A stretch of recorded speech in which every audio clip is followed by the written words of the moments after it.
अब्दुल मलिक का नाम आया सामने। सरकारी जमीन पर अवैध कब्जे का आरोपी है मलिक। सरकारी जमीन पर प्लॉटिंग करके बेचने का भी आरोप। तो बड़ी खबर आपको बता रहे, बड़ी खबर सामने आ रही है। हल्द्वानी दंगे में अब्दुल मलिक का नाम सामने आया है और ऐसा पूरे दंगे के पीछे इस शख्स की भूमिका थी। सरकारी जमीन पर अवैध कब्जे का आरोपी है मलिक। सरकारी जमीन पर प्लॉटिंग करके बेचने का भी आरोप है अब्दुल मलिक पर। हल्द्वानी दंगे में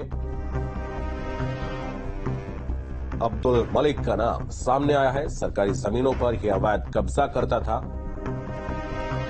और उसके बाद उन जमीनों को बेचता था। आपको बता दें, इस पूरे घटनाक्रम के पीछे इसका हाथ बताया जा रहा है अब्दुल मलिक नाम का यह शख्स है।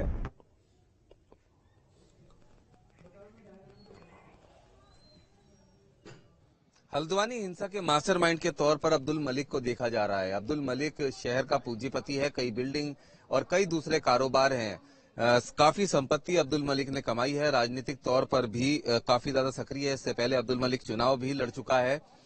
मलिक का बगीचा, जहां पर ये पूरी बुलडोजर की कार्रवाई हुई और जहां पर पूरी हिंसा हुई, उसको कहा जाता है क्योंकि अब्दुल मलिक के पिता और दादा के पास वो जमीन थी जो जिस जमीन के बारे में कहा जा रहा है कि वो अवैध निर्माण उस पर किया गया था। करीब 2 एकड़ से ज्यादा की जमीन थी जो कि लीज पर ली गई थी गवर्नमेंट के द्वारा, लेकिन उसकी लीज खत्म हो गई थी और फ्री होल्ड नहीं हुई थी वो जमीन। और इसी के चलते प्रशासन ने नोटिस दिया था, अवैध निर्माण को हटाने का भी नोटिस दिया था, लेकिन उस जमीन पर अब्दुल मलिक प्लॉट काट रहा था।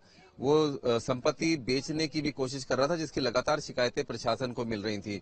और ऐसा कहा जाता है कि उस पूरी जमीन को बचाने के लिए आवरण के तौर पर उस पर मदरसे का भी निर्माण कराया गया था। ऐसा बताया जा रहा है कि अब्दुल मलिक ने इस पूरी हिंसा की साजिश रची। वो किसी भी तरह से जमीन को बचाना चाहता था, क्योंकि सिर्फ मदरसे की बात नहीं थी। 2 एकड़ जमीन में जो प्लॉटिंग हो रही थी, उस प्लॉट को बेचकर भी, क्योंकि जमीन यहाँ पर सोने के भाव हो चुकी थी, उससे वो पैसा कमाने की चाहत रखता था।